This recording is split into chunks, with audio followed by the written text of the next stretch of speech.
అన్నదాత సుఖీభవ పథకం అమలుపై సీఎం చంద్రబాబు అధికారులతో సమీక్ష నిర్వహించారు. వీడియో కాన్ఫరెన్స్ ద్వారా జిల్లాల కలెక్టర్లకు సీఎం దిశానిర్దేశం చేశారు. ప్రకాశం జిల్లా దర్శిలో ముఖ్యమంత్రి చంద్రబాబు అన్నదాత సుఖీభవ పథకాన్ని ప్రారంభించనున్నారు. ప్రతి ఏడాదికి రైతుకు 20,000 రూపాయలను 3 విడతలుగా ప్రభుత్వం ఇవ్వనుంది. మొదటి విడత డబ్బులను శనివారం రైతుల ఖాతాల్లో జమ చేయనున్నారు. అదే రోజు పీఎం కిసాన్ పథకం నిధులు కూడా విడుదల చేయనుంది కేంద్రం.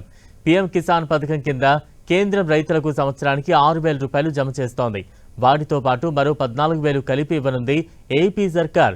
మొదటి విడతలో రాష్ట్రం వాటా కింద 5,000, కేంద్రం వాటా కింద 2,000, మొత్తం 7,000 రూపాయలు రైతుల ఖాతాల్లో జమ కానున్నాయి. ఇప్పటికే ఏపీ ప్రభుత్వం 2,342 కోట్ల నిధులను విడుదల చేయనుంది. ఇటు కేంద్రం కూడా 831 కోట్లను కేటాయించింది. ఏపీలో 46,85,838 మంది అన్నదాత సుఖీభవ లబ్ధిదారులు ఉన్నారు.